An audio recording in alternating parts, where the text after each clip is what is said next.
There is going to be an energy to game time decisions that you will feel night in and night out. We're going to go through every single thing, and I've got a great team behind me that's going to help me get the job done. I want this to be the place that people come to. We are going to hit every single one of those markets that you need to know about. There is not going to be a better place, I promise you, than Game Time Decisions. We will have everything at our disposal, and we will use that to our advantage. I'm Kevin Walsh. Tune into Game Time Decisions from 6 to 8 p.m. Eastern on SportsGrid.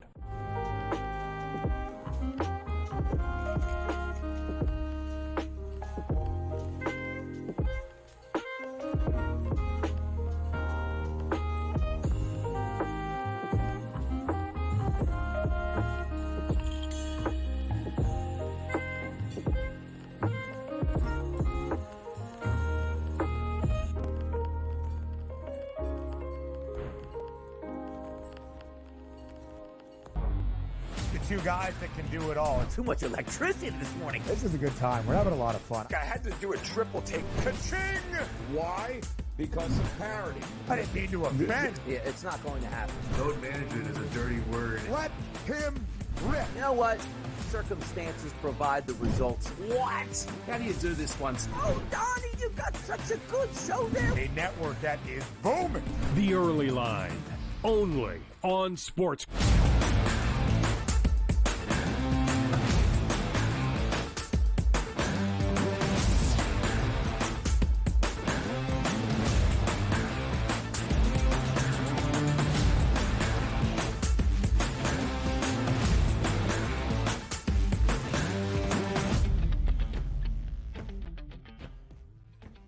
It's hour number 3, our third and final live right here on a Thursday, and it is going to be a very good time. The final hour for Donnie Rightside as a member of the Early Line this football season as he heads to New Orleans. Don't pause. Come on. That resignation. Was good, right? That's going to be a lot of tears at the end of this hour when I put my resignation in. So make sure you stick around for the highest rated hour we've ever had. Get after it. Donnie's final hour. Yep, there you go. This football season as he heads to New Orleans on Sunday for SportsGrid Super Bowl 59 coverage. You'll probably see DRS on the Early Line next week. We'll have a lot of videos and content and all that good stuff from our set in the Big Easy. It will be myself and Joe Ranieri holding down the fort next week. So we need everything from DRS here. We'll get the prop perspective with Tom Vecchio, where those numbers have changed or shifted, or other bets that Vecchio has already started to keep an eye on for Super Bowl 59 since when we saw him on Monday. We'll talk hardwood handicaps. We'll go around the NBA, some college basketball as well. But then Donnie will do his final pick 6 of the year as well. Get his thoughts, his handicaps for Super Bowl 59 before he heads to New Orleans. And Donnie, you fade the public poll that is sure to be electric to start off this third and final hour. The only way to get it started here, you got to reach out to see what the people are feeling out here and pick a topic that's most likely going to get them angry. That's the way you do it, and I think we did it here. If the Chiefs win the Super Bowl after the game, Travis Kelce will? That's what we wanted to hear from the people. It's time right now for Fade the Public.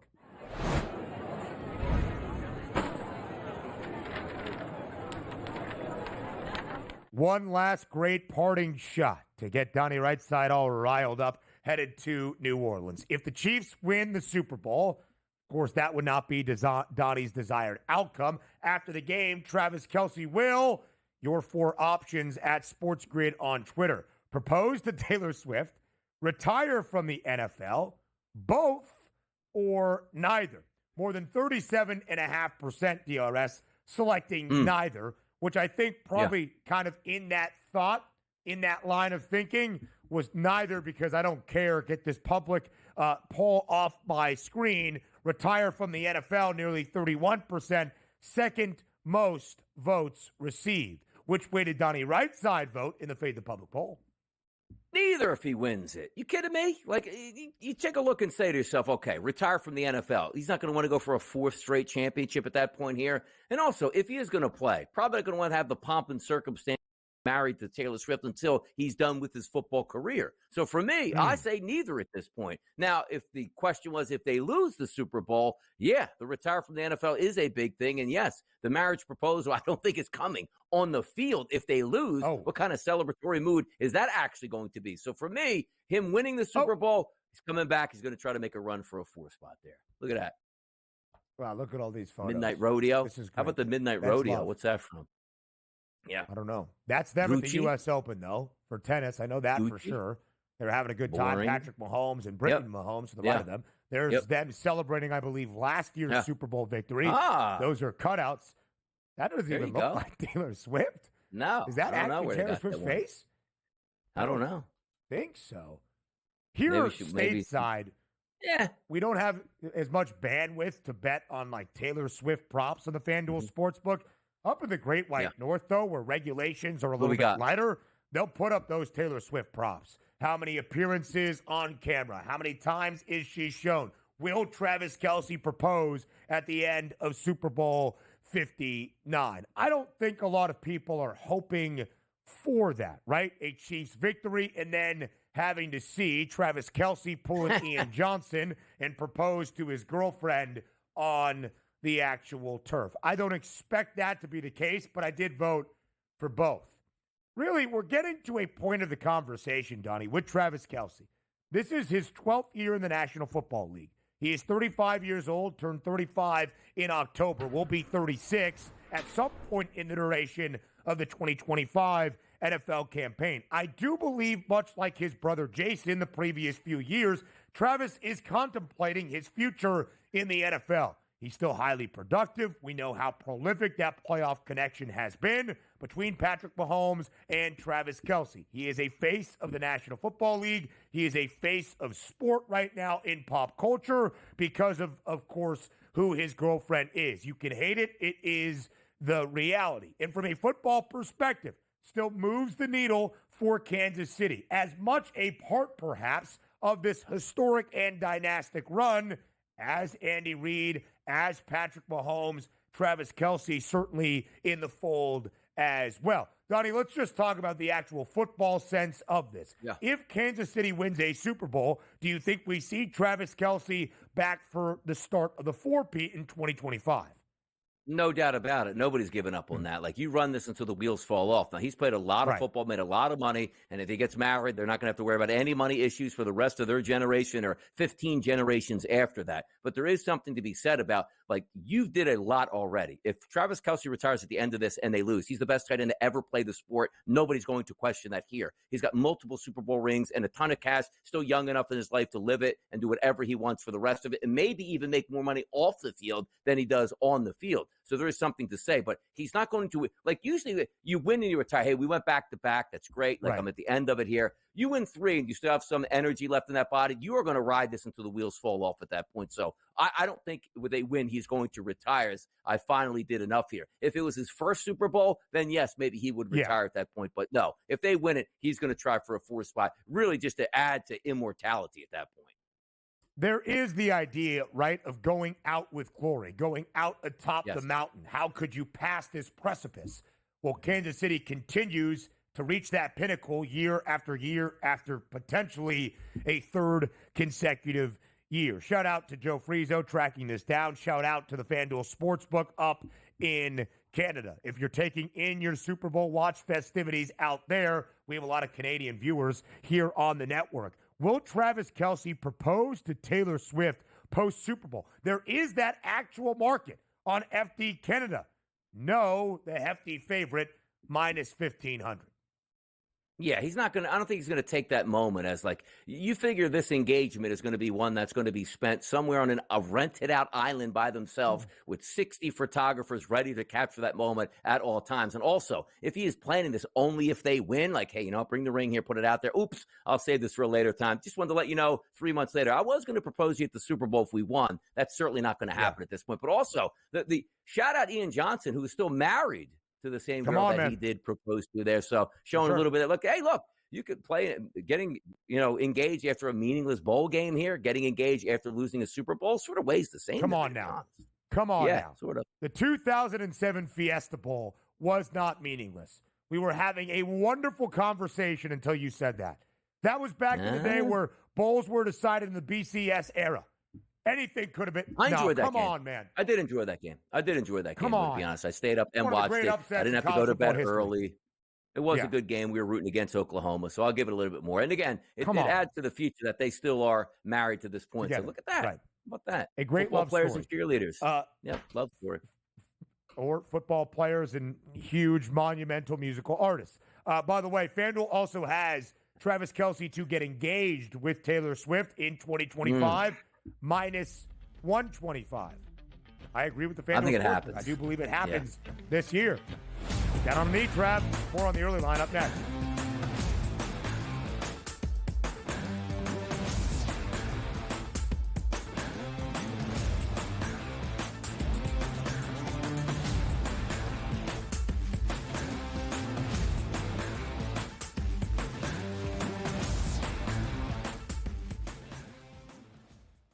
So my team didn't win this weekend, but I still did with this app that's taking over the game. Sports Millions Pick'em lets you make quick and easy predictions. Pick your favorite players, go higher or lower, and you can still win big even if your team loses. Plus, the multiplier is insane. With just a few picks, you can win big money. So get on it. They've got a welcome bonus to help you start off your winning streak.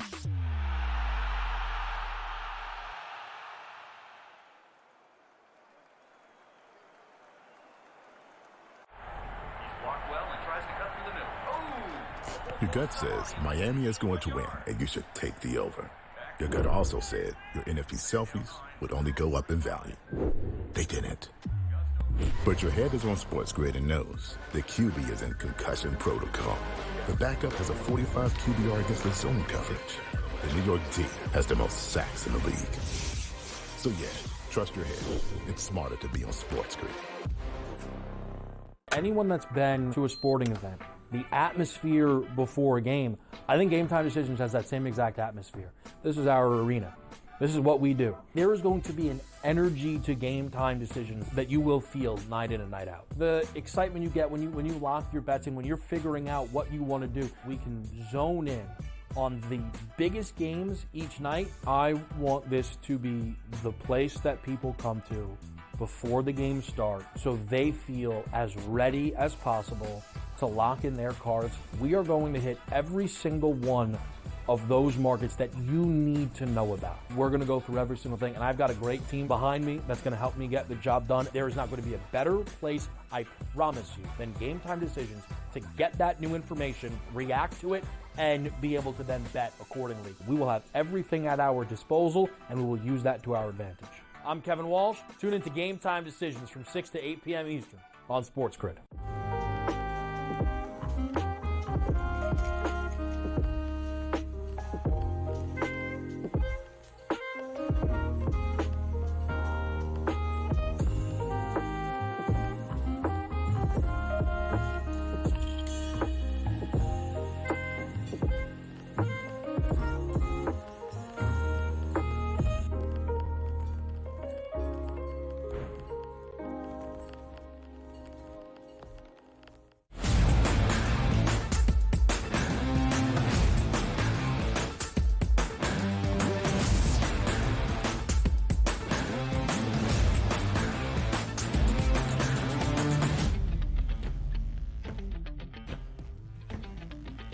We are 10 days away from Super Bowl 59, and for the second time in this week, in the build-up to Super Bowl week in New Orleans, Tom Vecchio is here. Have his thoughts on the prop market for the biggest game of any football season changed?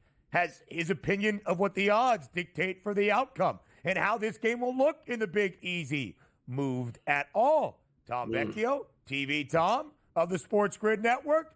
We're glad to have you here once again on this Thursday. Of course, thanks for having me. Yeah, things are looking, I would say, pretty good. I was on Game Time Decisions the other night with Kevin, and we were breaking down some of the special markets. We'll get into some special markets today. I'm ready to roll. We are in for a really solid game coming up, obviously, as everyone would anticipate. Let's get right into it. Like, no wasting time. No wasting time at all, Tom Vecchio. And the market is basically the same. Still a 1.5 spread in favor of the Chiefs. minus 130 now on the money line. It was minus 124 for about the previous 48 hours. Total remains the same at 49.5. The under has slight more vig than that on the over. Vecchio, it's Thursday of the week before Super Bowl week. Are you feeling any different at all about this game from how you felt at open at the end of championship weekend?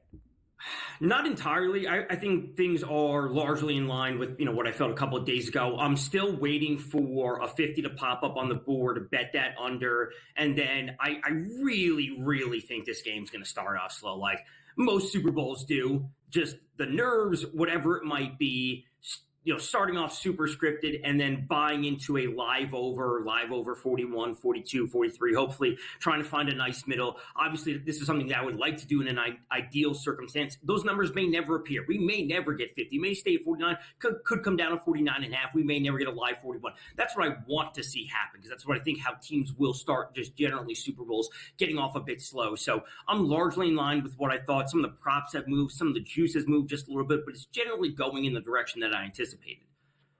If we do see a number right around 50, as it shows on the FanDuel Sportsbook, 49.5 is the total, that means we will get some touchdowns, and that touchdown scoring market starts with Saquon Barkley at minus 190 price, Hurts minus 115, two Eagles in the top of the standings and juiced under there. Now you take a look at Kelsey, Hunt, Worthy, A.J. Brown, and so forth. Are you playing touchdown props, or are you just trying to decide which touchdown props to play? Yeah, I'm on some touchdown props already. The Chiefs have been specifically bad against tight ends this year, so I'm already on Dallas Goedert for a touchdown just because I like the number, I like the matchup. I don't want to be going to Barkley or Hurts. Those are just numbers I don't bet, as I've said routinely. Stop laying minus odds on touchdowns. The first player I would consider on that list is Xavier Worthy, just based on his overall role in the offense and the odds. And then it gets to A.J. Brown. It gets to Dallas Goedert. I have a little position on DeAndre Hopkins, the veteran. I know he hasn't had a huge impact in the playoffs thus far, but they brought him in for a reason. He deserves a Super Bowl if we're being honest about things in terms of just his career success. So getting him at plus 550 for a touchdown, I think, is a great, even though he may hit the under on his yards, under on his receptions, I still think a TD in the red zone, trusted veteran source for Mahomes is a viable outcome. So, Vecchio, a lot of players, a lot of bettors out there are probably looking at Super Bowl 59, and it might be their first time betting the NFL this season, or maybe they're just like, hey, I got to get down on the biggest game. And they're like, oh, I want Saquon Barkley to score, minus 190. I want Jalen Hurts to score, minus 115. You are a great anytime touchdown bettor, which is still a random event, even for the best of the best in the biggest game. How do you advise betting minus money prices to score a touchdown? My initial reaction, as I've said many times across all the pregame shows that I've done with Adam and Dave, is like, those aren't good bets. You shouldn't be betting them. Do you want to take a little position on a player to have a first touchdown on a quarter unit bet just because you want to get a little bit of action in there? Sure, that can be fine. But ultimately, the way I would play a minus odds touchdown is like a very metered approach when it comes to potentially an SGP, where you think Saquon will score and the Eagles would win. Those are very, very correlated, so you're not going to be getting the best odds. But again, I don't want to be laying a straight bet on minus 190, minus 200, whatever he might be. Let's take a look at some of those Super Bowl specials. Have some fun here with the FanDuel Sportsbook. Tom, if you've looked at any of those here, anytime pick six, 6-1, 75-plus yard touchdown, 17-1. Even other ones, maybe a Philly special repeat where a quarterback catches a touchdown at 70-1. Any fun with any one of these bets that you see here?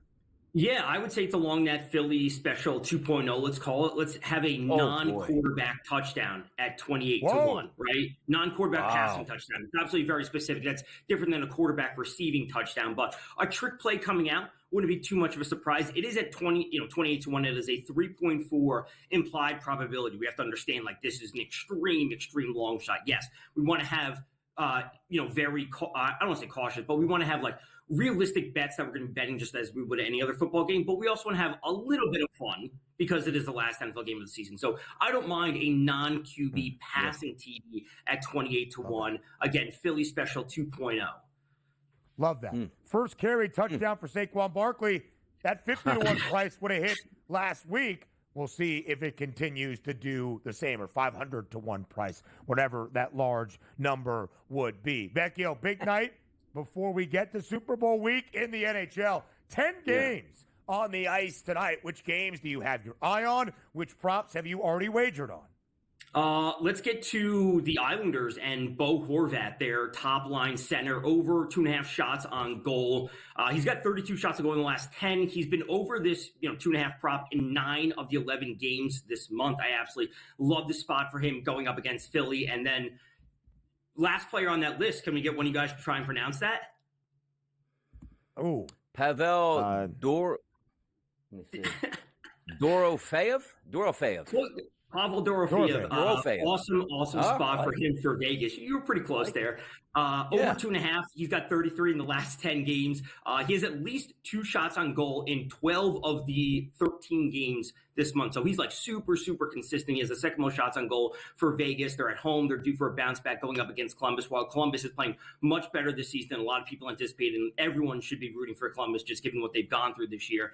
This is a bounce back spot for Vegas. They have a good spot. And then I would be looking to Fred VanVleet for 6+ assists. That is a great total going up against Memphis. 238 total, both top 10 in the league in pace. We should see plenty of scoring in that game. The 6+ assist line is sitting at -135. It's a little bit of juice. If you look at his over 5.5 prop, that's sitting at -142. There are differences when you're trying to find these markets. I was going to ask Donnie to do NHL, who he played for with Bora Hovat. Yeah. Or whatever. More on the early line up next. Thanks, Vecchio.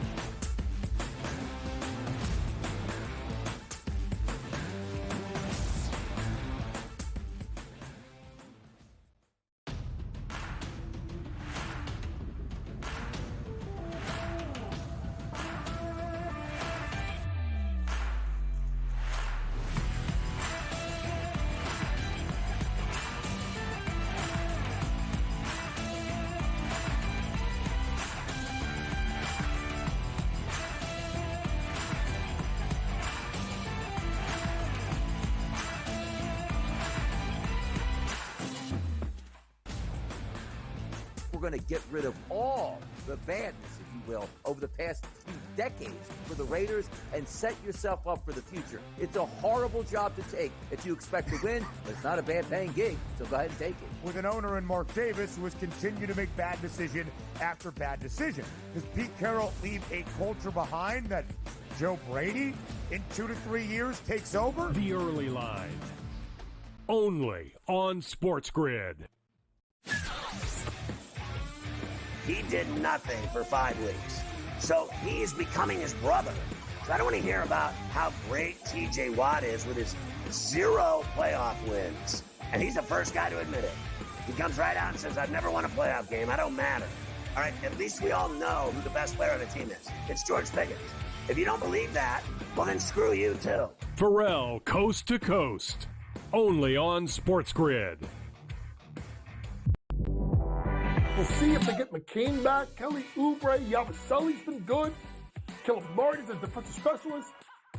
Andre Drummond can still give you, almost a double-double at any point. I can't go south on this team. And now you're giving it to me at 2-1 to make the playoffs? To be in the Final 8? Folks, give me the Philadelphia 76ers to make the playoffs at +210. Betting above the rim. Only on SportsGrid.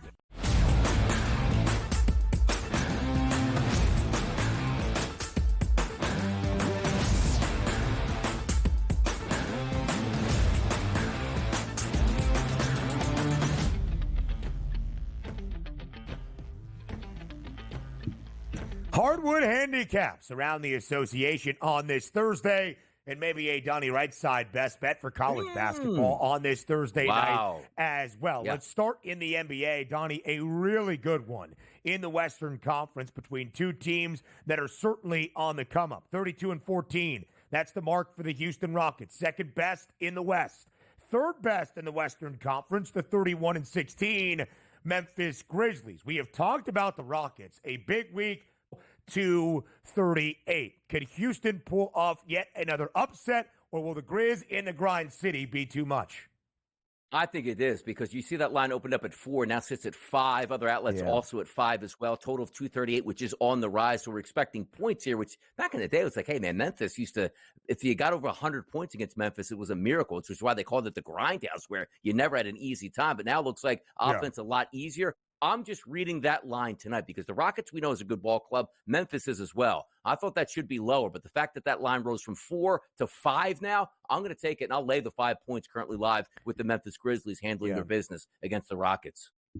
Read that line, right? Memphis booked as a favorite, one of the best in the NBA, 21-10 against the spread this year. The Grizz overall are 31-16 in their record. They are also 31-16 against the number this season. Houston, a great underdog, as we shared, entering that matchup inside TD Garden on Monday.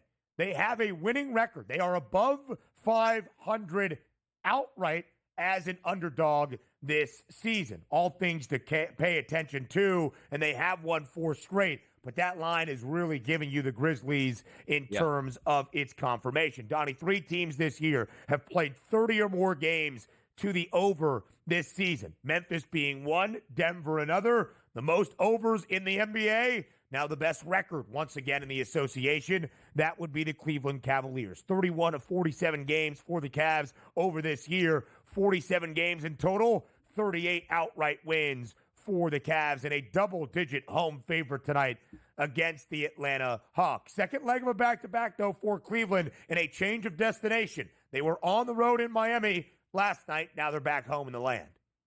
That's the tough part about it. If this line's probably 12.5, 13.5. So there's your discount on that. But I still do think Cleveland is 10 points better than the Atlanta Hawks. And this comes just a few days ago. We were picking the Atlanta Hawks getting points coming into town from the Houston Rockets. But that was a home game. This is a road game. 2 different scenarios, 2 different teams, 2 different cities, 2 different appearances here on what we think is going to happen once we get to the Eastern Conference playoffs. I'll take the Cleveland Cavaliers. That's a double-digit victory at home for me, for them, even on a back-to-back.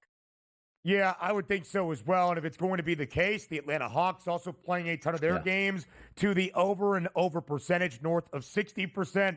I'll look at some points being scored tonight in Cleveland. 5-game NBA slate tonight around the association. Next game up in the nation's capital, the Washington Wizards, only an 8.5-point home underdog. Line working against the Wiz. They're the worst team in the NBA.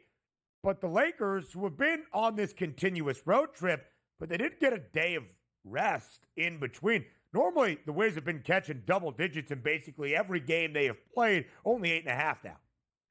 Yeah, the Wizards are going to get beat by double digits. And you might say, like, did you see the way they played against Philadelphia? Talk about the Lakers, and they lost Anthony Davis. Doesn't matter. The Wizards are bad. They're playing for the lottery at this point, and the Lakers understand what it means to, you must capitalize on teams that aren't as good as you and win them to stack up those victories, as opposed to the times that you're going to need Anthony Davis and need LeBron James down the stretch. This is a game I expect a full front effort here out of the Lakers. They get that job done. Double-digit victory for them. 6-40. That is the record for the Wizards. They are the only team in the NBA that has yet to win double-digit games. They have lost 15 consecutive. They have been an underdog in all 46 of their games this year. They are 17-27-2 against the spread. It is the Cooper Flag sweepstakes, trying to make as many ping pong balls as you can bounce in your favor to get Cooper Flag. But I'll tell you who's going number 2 overall. That's Ace Bailey from Rutgers. Last night, 37 points, 6 boards, 3 blocks on the road, and a Rutgers outright win against Northwestern.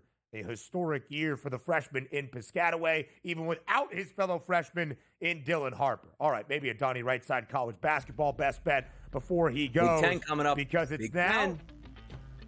Oh, how Donnie sees Super Bowl 59. The early pick 6 next.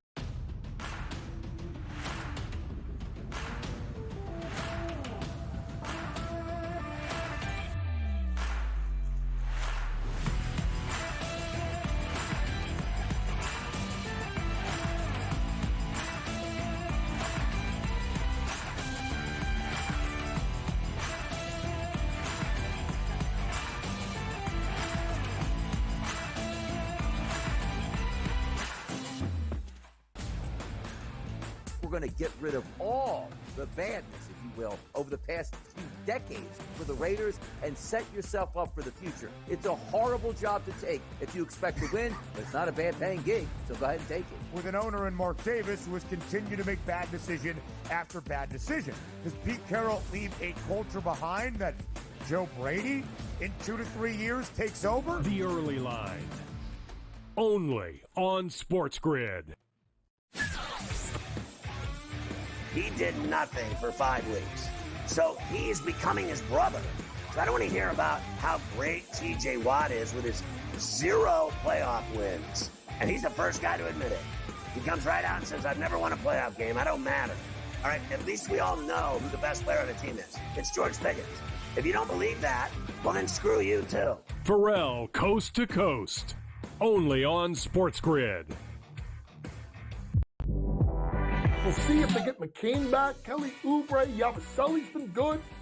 Caleb Martin's a defensive specialist. Andre Drummond can still give you, almost a double-double at any point. I can't go south on this team. And now you're giving it to me at 2-1 to make the playoffs? To be in the Final 8? Folks, give me the Philadelphia 76ers to make the playoffs at plus 210. Betting above the rim. Only on SportsGrid.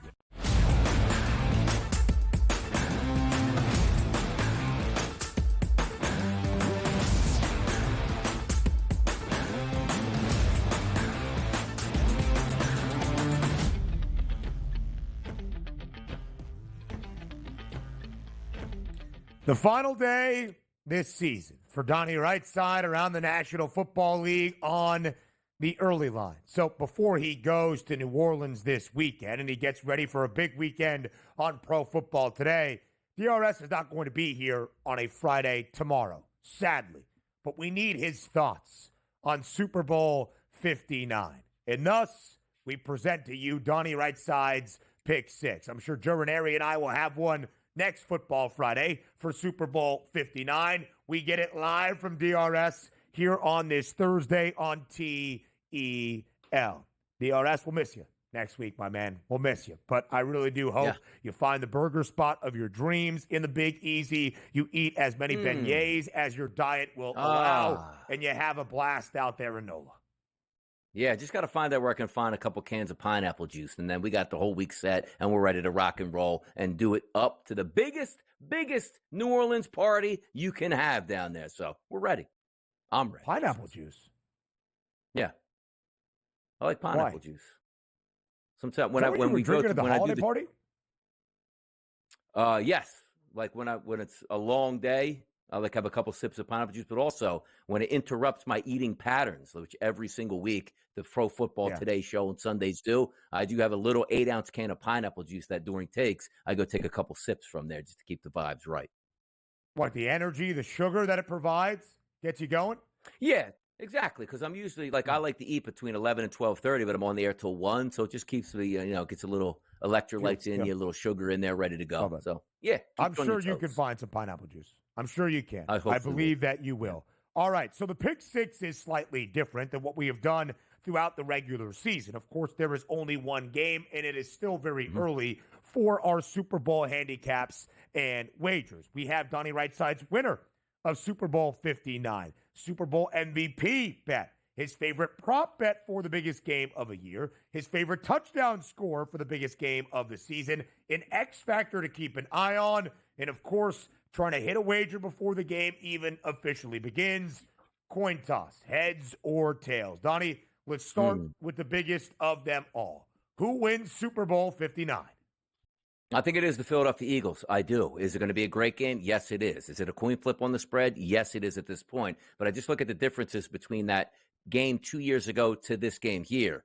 Eagles lost that football game, won a little revenge, sure that plays into it. But I'm not so sure that Kansas City team wasn't more explosive and a better version of Kansas City than they are this year. And the Eagles version of a defense, which was very good in that Super Bowl, is much better. Why? Because it's buoyed by an absolutely lockdown secondary. But the key to this game, obviously, Saquon Barkley needs to be great. Jalen Hurts can't turn the football over. They have to make plays at the wide out, but it's simple for me. It comes down to the trenches. The Eagles' defensive line is much better than the Chiefs' offensive line. You take a look at a guard in Joe Thuney, which swings out the left tackle now. He's a viable option at left tackle, but that brings Caliendo into the guard position, one of the worst guards in football, who you know he's going to see a lot of, Jalen Carter, one of the best defensive ends / tackles in football to come after him. And you take a look at the other side with Taylor, one of the worst right tackles in football, penalized all over the place. If the Eagles can win the front line advantage, like I think they will do, that means you don't have to send blitzes at Patrick Mahomes, and you can let that blanket secondary cover those wide receivers for Kansas City. So it's not an assessment of, oh, Donnie's an Eagles fan. No, I honestly believe this game will be won on the offensive defensive line,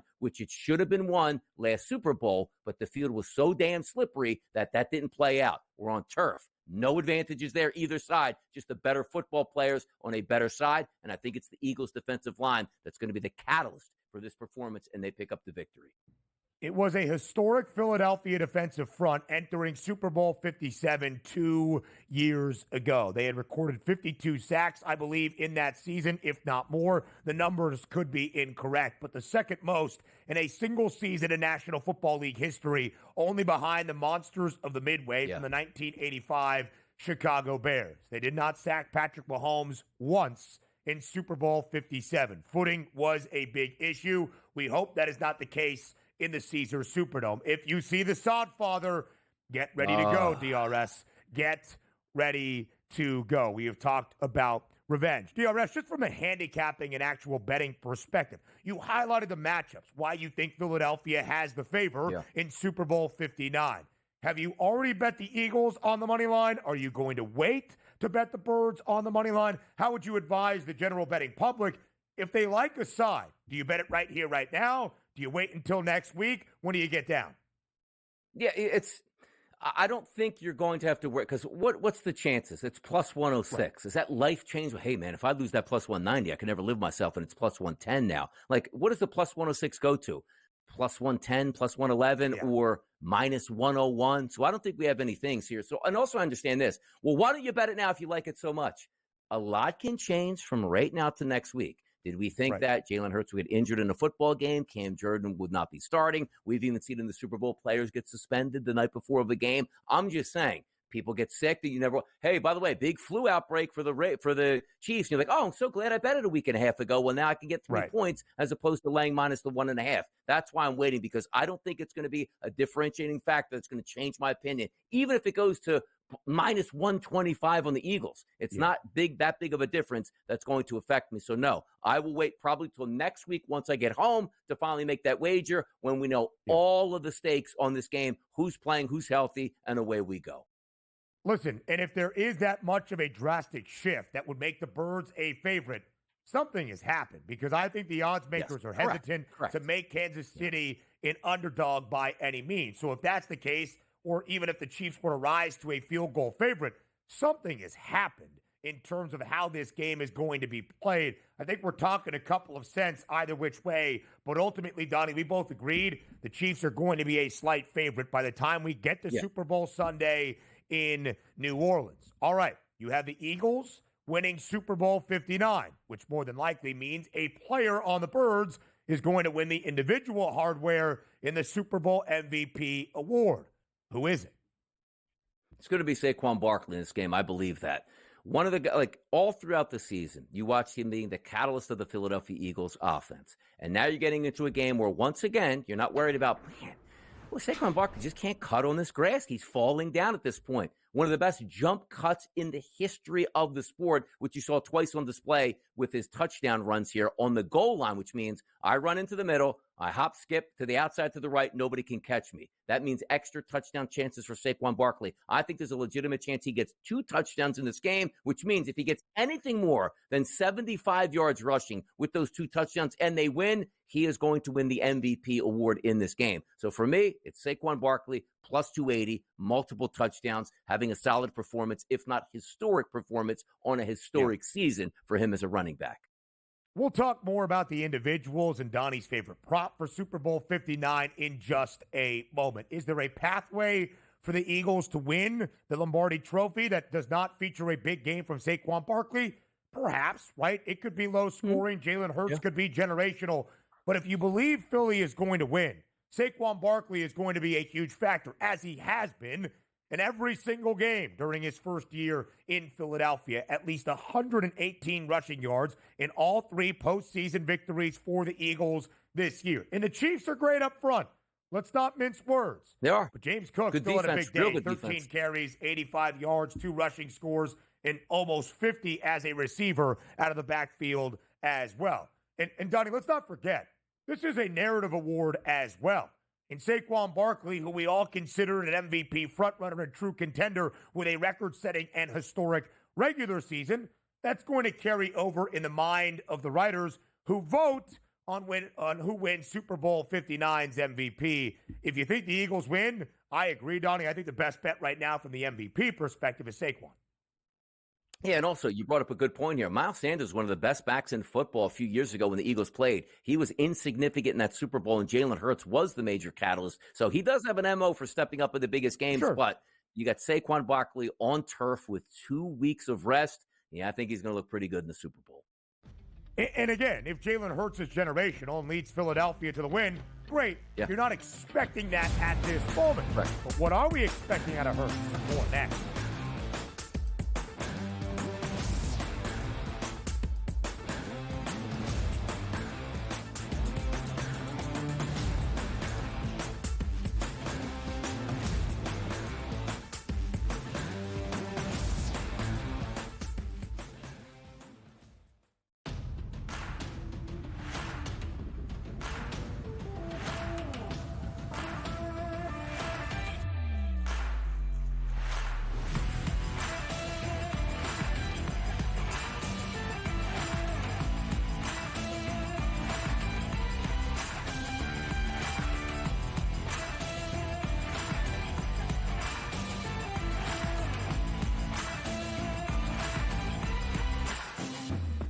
There is going to be an energy to game time decisions that you will feel night in and night out. We're going to go through every single thing, and I've got a great team behind me that's going to help me get the job done. I want this to be the place that people come to. We are going to hit every single one of those markets that you need to know about. There is not going to be a better place, I promise you, than Game Time Decisions. We will have everything at our disposal, and we will use that to our advantage. I'm Kevin Walsh. Tune into Game Time Decisions from 6 to 8 p.m. Eastern on SportsGrid.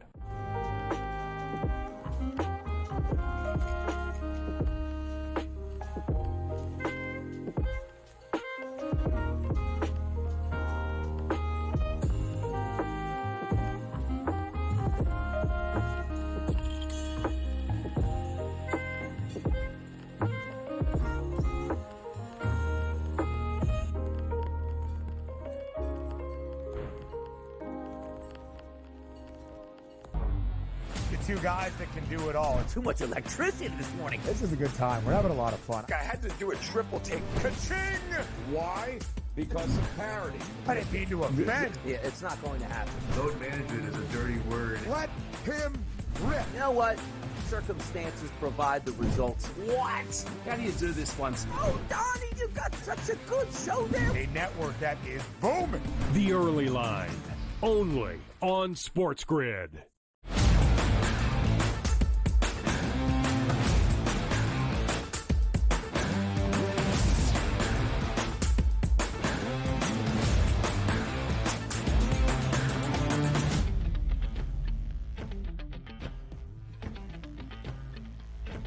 We continue with Donnie's pick six for Super Bowl 59, as today is his last day on the early line this football season before he heads to New Orleans over the weekend. So, DRS, we were just talking about it. You think the Eagles win Super Bowl 59. You have explained why, as one of the most unbiased men in sports media. Saquon Barkley, thus, if the Birds are going to win a Lombardi trophy, to have his own individual hardware as Super Bowl 59's MVP winner. But now your favorite prop, pathway to a victory. How do the Eagles get it done? Donnie, what do the Birds need out of Jalen Hurts 2 weeks from now? Same thing we saw out of him in his last performance against the Washington Commanders. Now, it's a much better defense, but understand this, how football is supposed to happen. We always joke about, like, hey, well, all they got to do is take away Saquon Barkley and see. Stop it, man. Then everybody would take away Patrick Mahomes every game, and you get the point in this. You can't do that. you're going to get big gains here by Saquon Barkley because he's a good back and that's what he does and has done all season. But understand this, in order to beat Kansas City and, Steve Spagnuolo, you are going to have a balanced attack. And we're not talking about, well, that means Saquon for $130, and that means Jalen Hurts for $330, and that means he throws 4 touchdown passes and Saquon scores 2, and it's a shootout. We're just saying being competent. Like, we saw a number in the last game, which I took over 179.5 on Jalen Hurts, that was treating him, even with somewhat of a bum leg, like he was Justin Fields in the Chicago Bears and he's never threw a football before. I understand that you've seen some games this year where Jalen Hurts hasn't thrown for a lot of yards. That's because the Eagles are the most devastating rushing attack in the sport. So now you're going up against a team that has a very good defense that the last time you saw this decent defense, you torched in the Super Bowl. Again, not asking for 275-plus yards, but 210 for Jalen Hurts. Like, honestly, you leave this football game and go, hey, Jalen Hurts threw for 215. That's not a great game. That's a mediocre game there, and that still hits that 210 number. I'm just looking for a balanced attack in a game, Ben, that's supposed to have 50 points from the odds makers, which means the Eagles and the Chiefs should somewhere come around 24 to 25 points. You're going to have to throw the football. 210's not a lot. He should be able to get that. Jalen Hurts over 210.5 pass yards here. In his first Super Bowl appearance 2 years ago against this very same team, the defense better now than it was in 2022 for KC. But Jalen Hurts, 28 of 37, 304 passing yards, a touchdown. Was the Eagles' leading rusher, 15 total carries, 70 rushing yards, 3 scores. One of 2 guys in a Super Bowl ever to have 3 rushing touchdowns in a single game. He was generational. He was historic. Do they need that this time around? Are we expecting the same performance? Probably not. Do they need a lot out of Jalen Hurts? Still, yes, because, Donnie, we talked about a pathway for Saquon Barkley. I still think it would be more likely. If Saquon were to go over his numbers and Hurts under all of his, I still favor Kansas City. If Saquon were to stay under because what his numbers are and Hurts goes over, then there's still a pathway for the Eagles to be triumphant in New Orleans. Your favorite touchdown scorer. We've got 2 guys in minus money, Saquon Barkley and Jalen Hurts at minus 115. So who do you like best to hit pay dirt in New Orleans? Yeah, price appropriate, right? That's what we're going for here. Do I think Saquon Barkley probably scores a touchdown? Yes, but it is minus 190. If you take a look at Jalen Hurts, who probably will score a touchdown, he's still minus money as well. But if I'm looking at the way the Kansas City Chiefs operate, seems like Kareem Hunt is getting those goal line carries a little bit more than Isaiah Pacheco. And again, if we're looking at the Chiefs with a team total around 25 points, you're looking at least 3 touchdowns. Sure, Mahomes can throw 2, absolutely. Has he thrown a lot of touchdown passes? 3, 4, 5, 6? No, that's not the old Patrick Mahomes. They're more steady in the red zone, running the football. I think Kareem Hunt still has a pretty good price here at a plus 130 to find pay dirt. I would love for the Philadelphia Eagles to shut out the Kansas City Chiefs. That's not going to happen. They'll move the football. They'll make plays. They'll be in the red zone. And Kareem Hunt's a pretty good addition inside the 5-yard line, seemingly where Pacheco usually owned all of those carries. That's not the case anymore at Kansas City. Give me Kareem Hunt plus 130 to score. Isaiah Pacheco was such a factor in Super Bowl 57. 15 carries, 76 yards, a score. Really emerged toward the tail end of what was his rookie season. The 7th-round draft pick out of Rutgers. You thought, oh, my God, the Chiefs did it again. A discount on a rookie running back salary for this guy that is going to be their bell cow for years to come. Of course, a significant ankle injury earlier in the year. We thought it might sideline him for the entirety of the season. The fact that Pacheco is back and playing is notable. Kareem Hunt is that guy, leading rusher for Kansas City in each of their 2 playoff games, the most attempts on the ground in each of the 2 playoff wins so far, and a rushing score. I like the look, DRS. Your X factor for the Big Easy in Super Bowl 59 is who?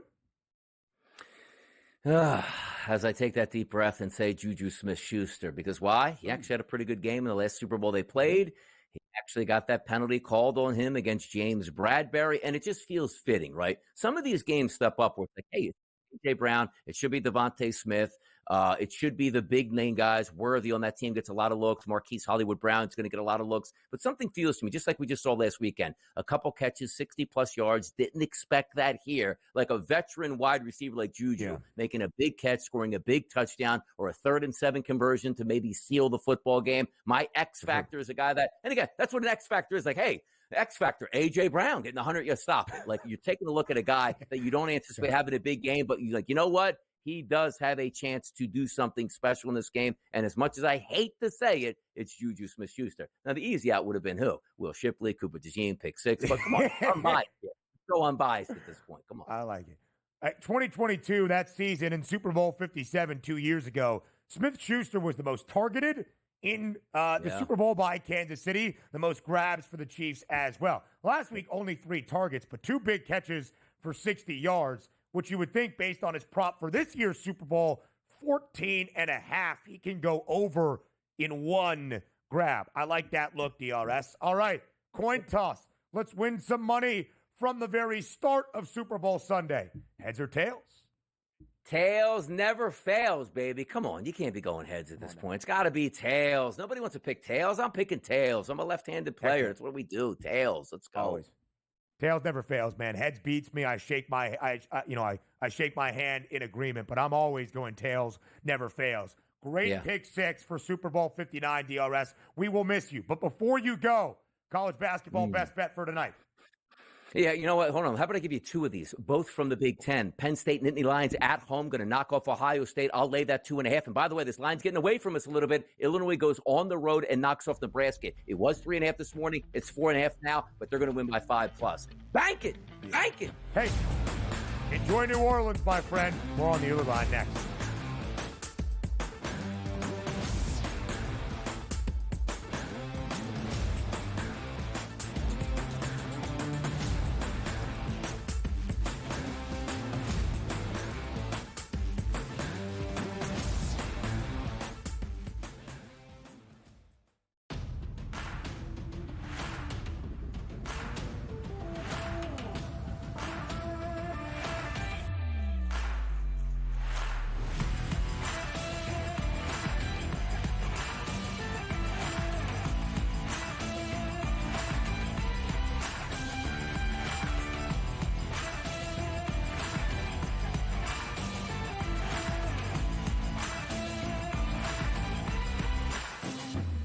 There is going to be an energy to game time decisions that you will feel night in and night out. We're going to go through every single thing, and I've got a great team behind me that's going to help me get the job done. I want this to be the place that people come to. We are going to hit every single one of those markets that you need to know about. There is not going to be a better place, I promise you, than Game Time Decisions. We will have everything at our disposal, and we will use that to our advantage. I'm Kevin Walsh. Tune into Game Time Decisions from 6 to 8 p.m. Eastern on SportsGrid.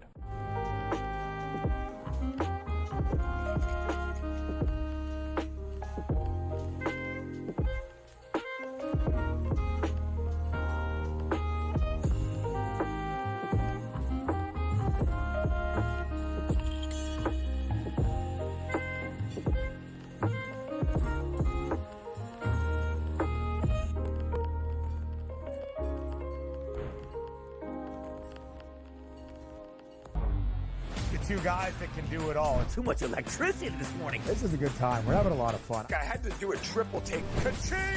Why?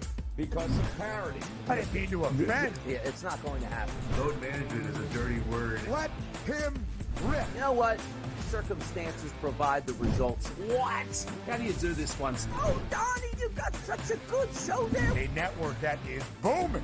The Early Line, only on SportsGrid.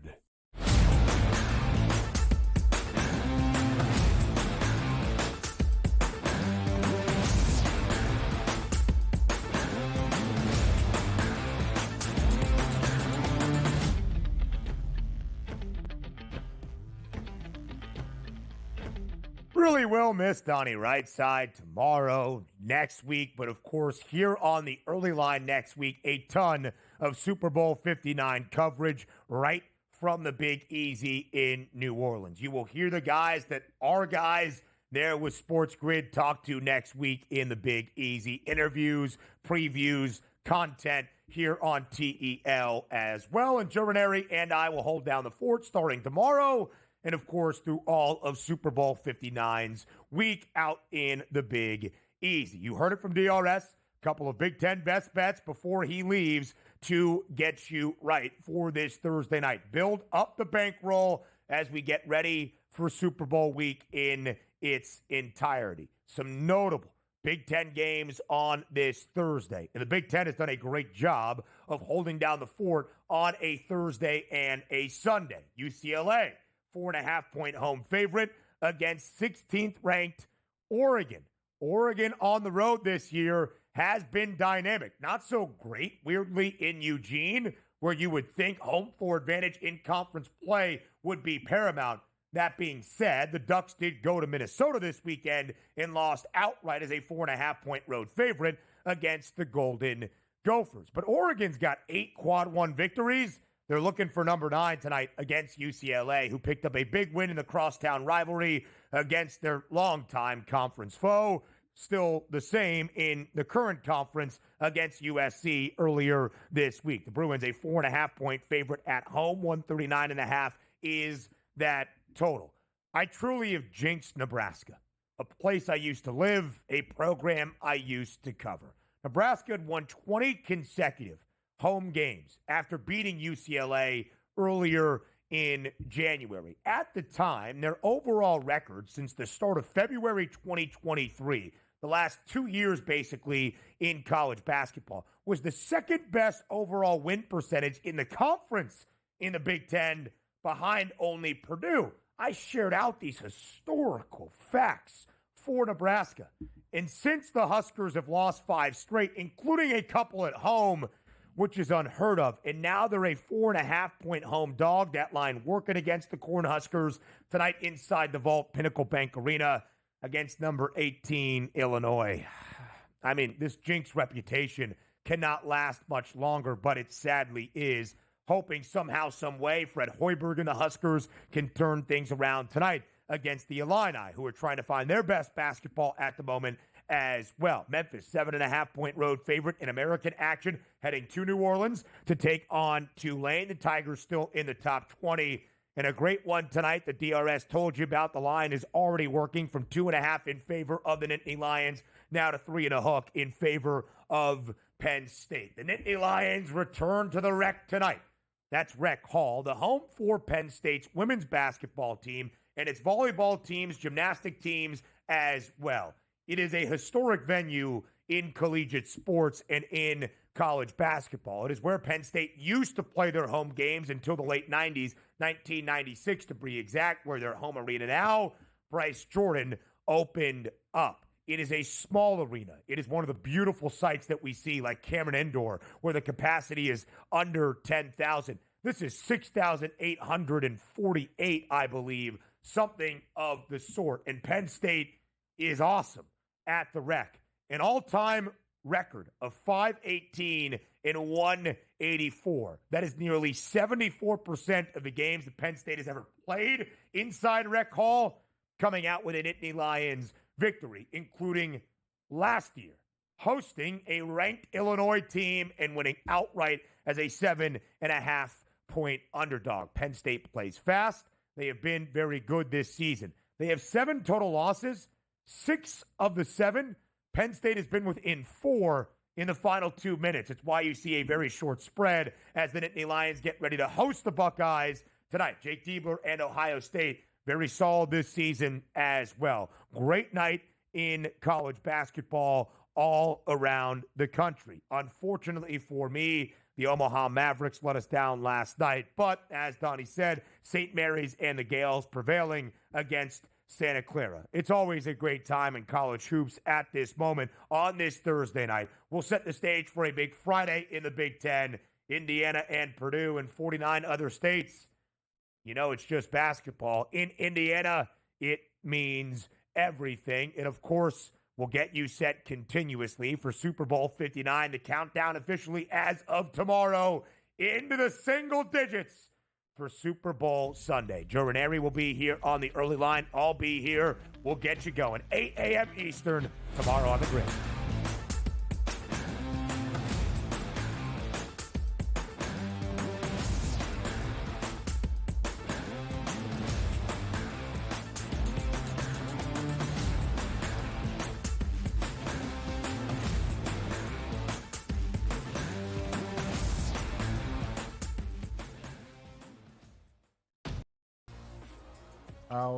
One of the weirdest names, big names I've heard in fighting. You know, there's people have some strange nicknames at times, but the Lemon Killer, what do you even make of that? What is that about? I don't even know what that means, but I'm gonna squeeze him like a lemon on the day we fight, and he's gonna pop.